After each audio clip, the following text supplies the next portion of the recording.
My parents tried to give my inheritance to their favorite daughter, but my grandparents had a surprising twist in store. I'm a 28-year-old man and I come from a family with a complicated and long history of favoritism. My younger sister Amy, 25, has always been preferred by my parents, especially my dad, over me. This partiality only got worse as we grew up. Amy was the golden child, as far as I can remember.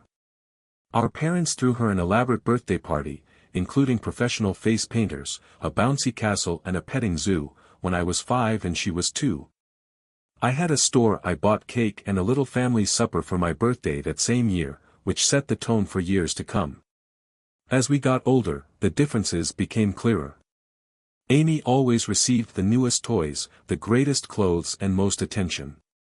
I remember saving months of my allowance for a new bike when I was 10. Amy wanted one too, so she had a fit when she saw it.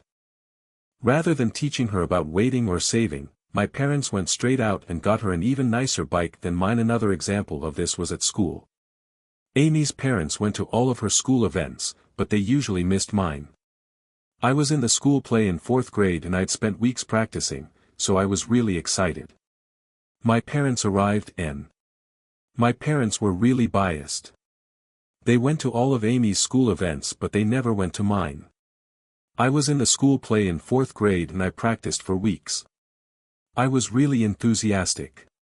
But on the night of the play, my parents were an hour late and they missed my big scene. They were there when Amy complained of a stomach ache. They were consoling her. Later on, they had lost track of time playing with her. They were always on about her academics. Nothing I ever did seemed enough to them. I joined the maths club, I got straight A's in middle school and I even got first place in a competition. Regional science fair. My parents didn't really notice any of this, but they did give Amy a celebratory dinner and bought her a new phone to encourage her to keep on doing well. When she got a B+ on one test in her weakest subject, high school was hard. To get their approval, I did whatever activity I could, along with keeping a 4. I had a 4.0 GPA, was editor of the school newspaper, debate team captain, and Amy posted through school with hardly AC average and spent much of her time hanging out with friends. I was chosen from our university as one of 2 junior-year applicants to participate in a famous summer program at Harvard, which was such an honor, and I felt great. My dad grumbled and moved the topic to Amy's forthcoming dancing performance when I told him. I had a 0 GPA, was editor of the school newspaper, debate team captain, and Amy barely passed high school and chose. I was chosen from our university as one of 2 junior-year applicants to participate in a famous summer program at Harvard. It was such an honor, and I felt great. My dad grumbled and moved the topic to Amy's forthcoming dancing performance when I told the news. Over supper, at least, my mother remarked, "That's nice," but she moved on fast. My parents couldn't come to the airport on the night Amy's concert fell on the same day I was leaving Harvard, as they wanted to see Amy perform. I asked the parents of a friend for a ride. Another agonizing experience was the college application process. I worked months on improving my essays, engaged in extracurricular activities, and sat for the preparation exam. I was accepted by a bunch of top colleges and even got a big scholarship to the college I wanted. When I told my parents about this at dinner, their reaction was barely passable. They were like, "That's good, but don't let it go to your head. Colleges and all that." My dad said, "Just remember about us when you're off becoming a big shot." My mum said, on the other hand, my parents were quite understanding when Amy barely passed high school and she chose not to go to college, and they admired her for knowing herself and for defying social expectations, something they never did for me. They even paid for her a car as a graduation gift. I felt really let down by my parents over my teens and early 20s.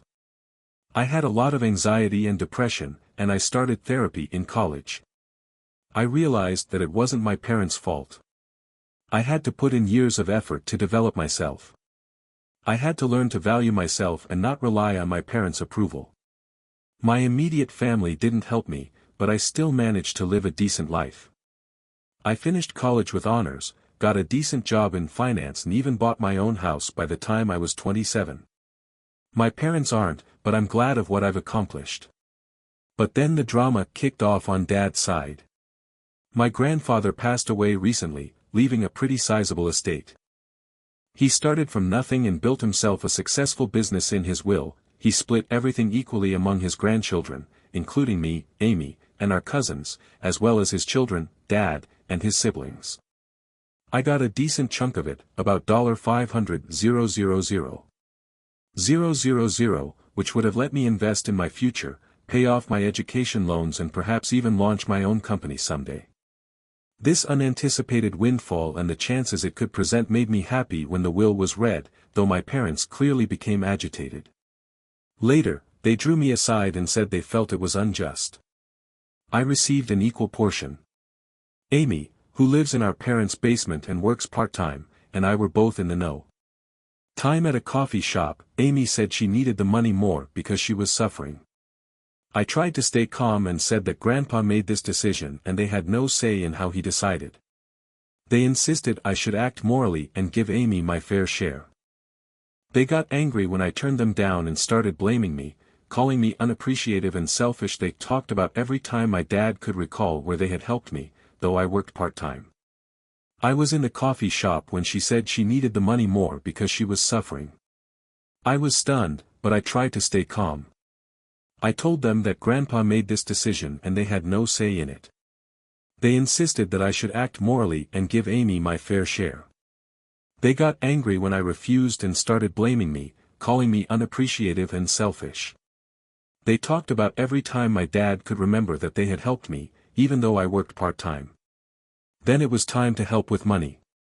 He said that he would pay for my braces, buy me school supplies, the bare minimum, and let me live at home during college. He conveniently forgot about the car they bought Amy, the many shopping sprees, and the fact that they still support her.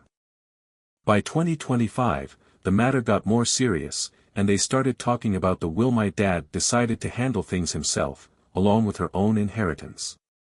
He said he would interpret Grandpa's intentions and give Amy my whole part. He said Grandpa would have wished for this, if he had known about our unique situation. I was pretty upset about this, as it was not only obviously illegal, but also a terrible reminder of how little my parents thought of me. I pointed out that Grandpa had always treated all his grandchildren equally and that he was aware of our circumstances, but they wouldn't listen.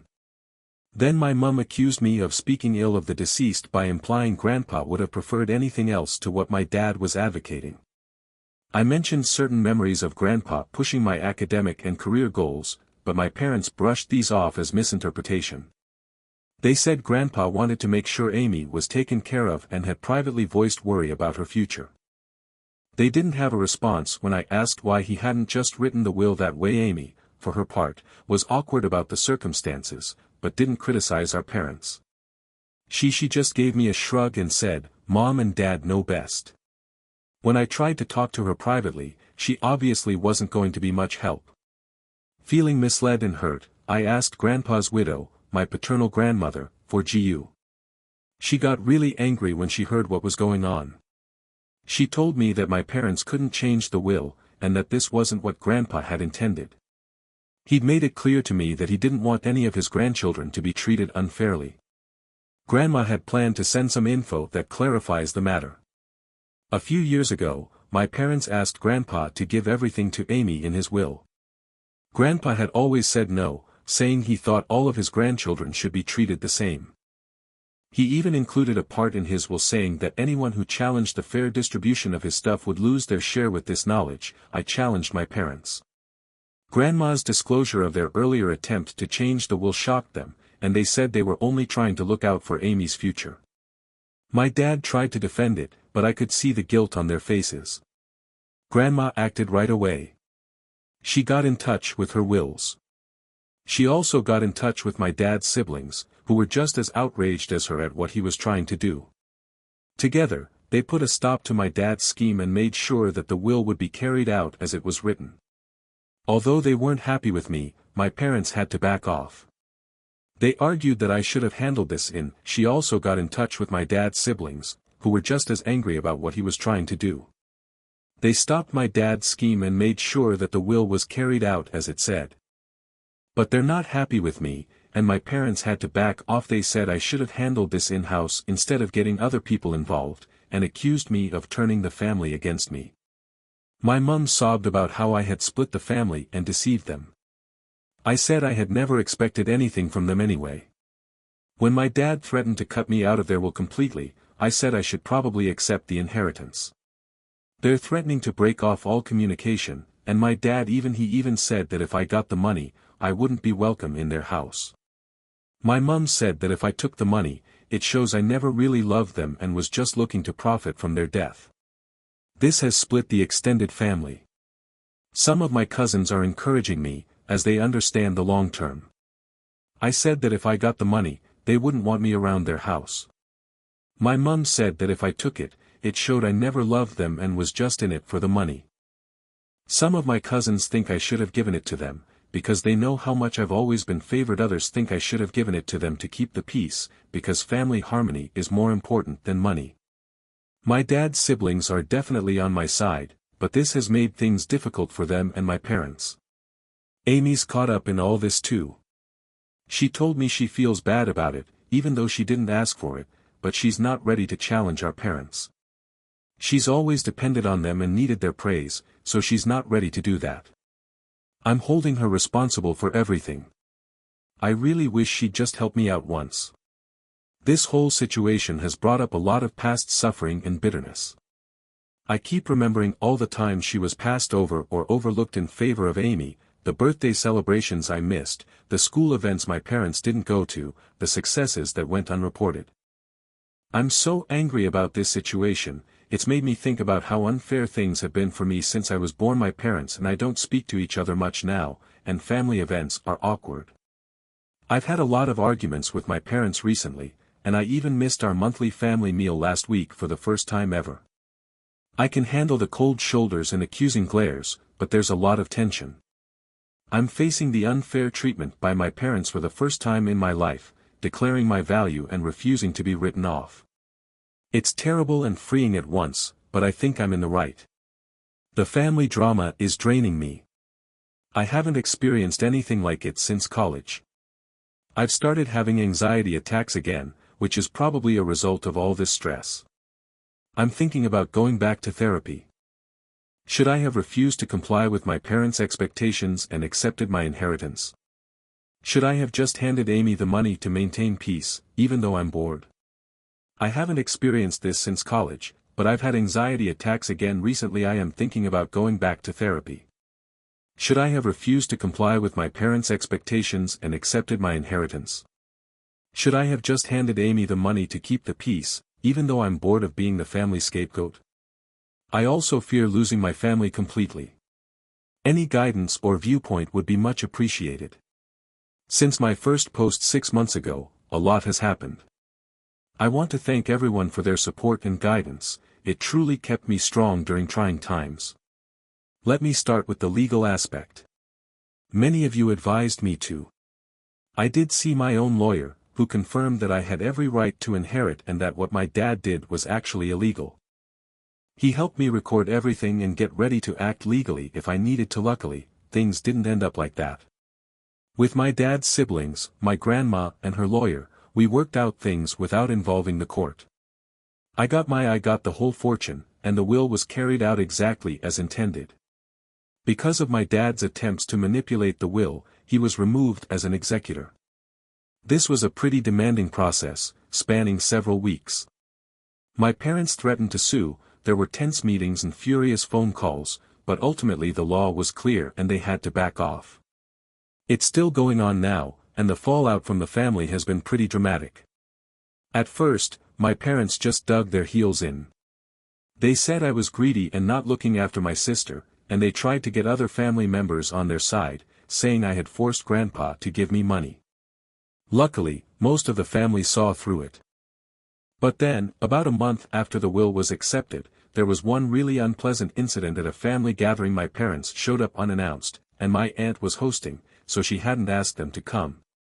They started a scene, shouting about how I had taken from Amy and corrupted Grandma against her. My dad got involved, saying I had ruined all these wonderful memories. My mother threw an old photo album at my feet. It was awkward and terrible. It took several relatives to cool things down and persuade my parents to leave. Thank goodness, my grandmother turned out to be my most powerful supporter. She related tales of how my grandfather had ruined all these wonderful memories. My mum threw an old photo album at my feet. It was awkward and terrible. It took several relatives to calm things down and persuade my parents to leave. My grandmother was my biggest supporter. She told me how my grandfather had always been pleased about my achievements and how he especially wanted to make sure all his grandchildren had equal chances. She even said Grandpa had kept a scrapbook of my accomplishments, newspaper clippings of my academic honors, copies of my college acceptance letters, and even the program from that university play. My parents had been late for this. It was sad but great. Grandma also said she'd sort out the records with the rest of the family. She organized a family get-together, but not with my parents. She told everyone about how unfair my parents had been, including things I'd forgotten or never even heard about. It was great to finally have someone acknowledge how unfair it was. It was a bit of a cathartic moment, but it also brought up old wounds with my sister Amy. She finally found her voice and came to me to say sorry for not defending me before. After some soul-searching and a few long chats with our grandma, she said she thought our parents' choice was wrong, but she'd been too scared to stand up for me. It was a real eye-opener, but it also brought back old wounds for my sister Amy. She finally found her voice and came to me to say sorry for not defending me before. After some soul-searching and a few long chats with our grandmother, she said she thought our parents were favoring one of us, but she'd been too scared to stand up to them. We talked at length and with a lot of emotion about our childhood and how it influenced both of us. Amy admitted that being the favorite child wasn't as great as it seemed. She never learned to stand on her own 2 feet and felt a lot of pressure to live up to our parents' expectations. She told me about times she'd wished she could achieve. We had a long chat about our childhoods and how they'd shaped us. Amy confessed that being the favorite child wasn't as great as it seemed. She said she never learned to stand on her own 2 feet and felt a lot of pressure to meet our parents' expectations. She told us about times when she really wanted to do things on her own, but our parents would step in and take care of everything, which meant she never got the chance to learn from her mistakes. This conversation was a real turning point for us. We started to rebuild our relationship, and we just talked about it over coffee a lot. We've been meeting up for coffee to talk about how we're getting on with this family stuff. When she found out she was going to pay for college with her inheritance, everyone was pretty shocked. She said seeing me stand up for myself made her decide to start managing her own life. After she decided what she wanted to study, she signed up to a nearby community college, planning to transfer to a 4-year university. Our parents were shocked. They knew I believed that their babying had not done Amy any favors. The response of my parents to all this has been diverse and changing. They first attacked both of us angrily. They tried to guilt Amy into quitting college to help the family, since they said I turned her when I was at university. My parents were shocked. They thought they were being too protective, and they weren't doing Amy any favors. They've had a few different reactions over the years. First, they got angry with both of us and tried to make Amy quit college to help the family. They said I had turned her against them. Then, after a few long talks with my grandmother and seeing Amy's big change, my mom started to see how bad their actions had been. She's made some small steps towards reconciliation, even starting therapy to deal with her problems. She got in touch to apologize, saying she'd been unfair and asking for a chance to right things. It's a slow process, and while I'm hopeful, I'm also setting some boundaries. Sadly, my dad's been less likely to own up to any mistakes. He's still furious and feels as though he's the victim here, so he's been cold towards. I got in touch to say sorry for being so unfair when I asked for a chance to right things. It's a slow process, and while I'm hopeful, I'm also setting some boundaries. Unfortunately, my dad hasn't been very open about admitting any mistakes. He's still really angry and feels like he's the victim here. He's been cold towards Amy since she chose to go to college and hardly speaks to me. He's tried a few times to control us, threatening to sell our childhood house if we don't come to our senses or forgiving us if we realize we were wrong. Although we're both standing strong, it hurts to see him distance both of his children like this. the extended family dynamic has changed a lot. I now live closer to my dad's siblings, who have been really helpful, and my grandmother. Having heard from my aunts and uncles about how my dad has behaved over the years, it's made me less annoyed about this. I've also made closer bonds with some of my cousins have also become closer, and we've started a monthly meal together so we can catch up without all the drama. I've been using my inheritance smartly, paying off my college loans, and now I feel like I'm in a really good place financially. I'm working with a financial advisor too. My cousins and I have also been working on this together. We meet up once a month and it's been really helpful for us to get together without any of the drama from our families. I've been using my inheritance pretty sensibly too. I've paid off my college loans and now I feel like I've got a lot of financial freedom. I've been working with a financial advisor and we've put together a varied investment portfolio. I've also set aside some money to maybe launch my own company one day. I'm thinking of opening a community center with reasonably priced mental health treatments and financial literacy seminars. But for me, the most important thing I've done with the money is buying therapy for myself and volunteering to do the same for Amy. We're both learning to set reasonable limits with our parents and we're working on healing from things that happened when we were kids. It's a long road, but I already feel like I'm learning more and more about how to overcome emotional neglect and I've seen some surprising good improvements in my life recently. I've learned a lot about setting and defending limits, and I'm glad I did the right thing, even if it's been tough and I have my bad days. I'm happy with myself for not giving in to guilt and pressure. The most unexpected result has been a change in my work. Dealing with all this family conflict and therapy has made me realize how passionate I am about supporting others who've experienced the same things. Dynamics is currently thinking about going back to school to specialize in working with adults who have emotionally immature parents. I'd also like to work as a family therapist. I've also been helping young people from difficult family backgrounds at a nearby youth facility, and I've been able to offer the kind of encouragement and support I wish I'd had as a. It's really satisfying to see the difference I'm making. I'm even thinking about setting up a scholarship fund for kids in similar situations using some of my inheritance. My relationship with Amy has been getting better and better. We have a sibling day once a month where we do something fun, just the two of us. Last month's hiking and picnic was the most relaxed we've had. We've been doing things together, just the two of us, and it's been great. We're slowly working on our connection, on our own terms. My parents are a bit tricky, though.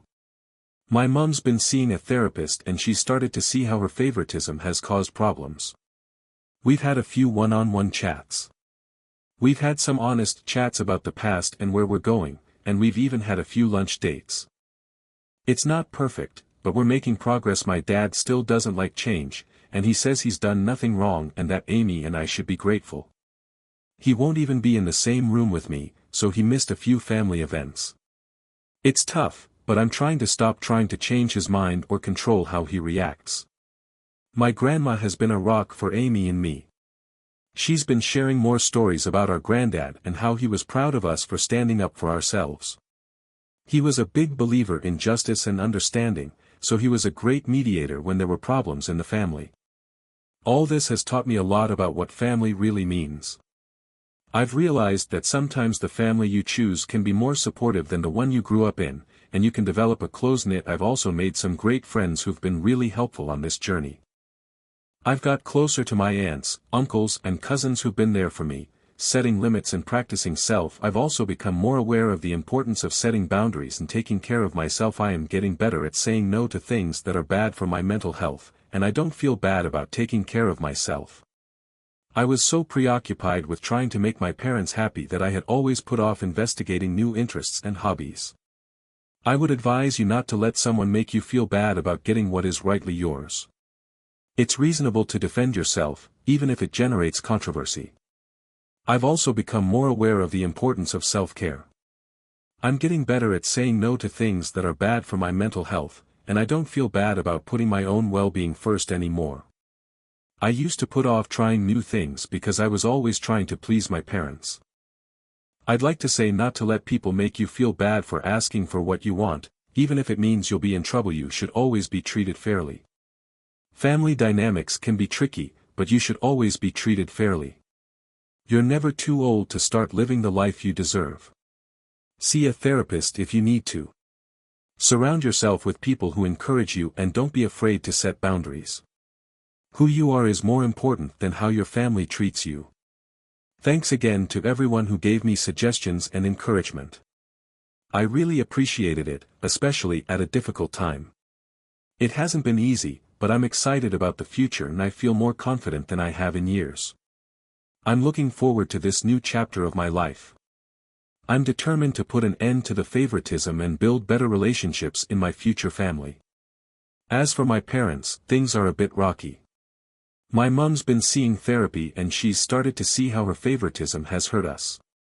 We've had a few one-on-one chats. We've had some honest chats about the past and where we're going, and I've even invited him to lunch now and again. We're making progress, but it's not perfect. My dad still doesn't like change, and he says he's done nothing wrong and that Amy and I should be grateful. He won't even be in the same room as me, so he missed a few family events. It's hard, but I'm trying to stop trying to change his mind or control how he reacts. Grandma's been a rock for Amy and me. She's been sharing more stories about our granddad and how he was proud of us for standing up for ourselves.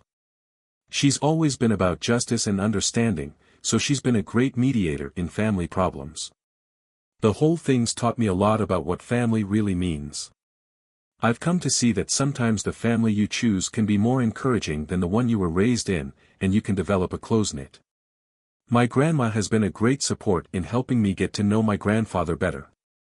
She's always been a big believer in me and my family getting to know each other. She's been a great mediator in our family, and I've learned so much about what family really means. I've also made some great friends who've been really helpful. I've become closer to my uncles, aunts, and cousins, and they've been great in helping me set boundaries and look after myself. I'm getting better at saying no to things that are bad for my mental health, and I don't feel bad about looking after my own well-being. I was so preoccupied with trying to make my parents happy that I had always put off investigating new interests and hobbies. I would advise you not to let someone make you feel bad about getting what is rightly yours.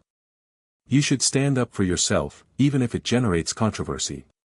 Family dynamics might be complex, but you are deserving of a fair treatment. Remember, you never have too late to begin developing the life you are due. See a therapist if necessary. Surround yourself with encouraging people and don't hesitate to establish limits. Who you are personally defines your value, not how does your family treat you. I just wanted to thank you all again for your suggestions and encouragement. It meant a lot, especially during such a tough time.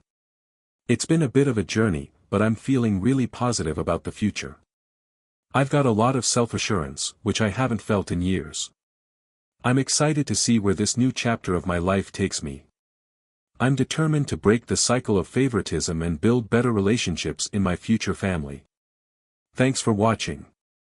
If you haven't subscribed yet, please do so and hit the notification bell to stay updated with more shocking real-life stories.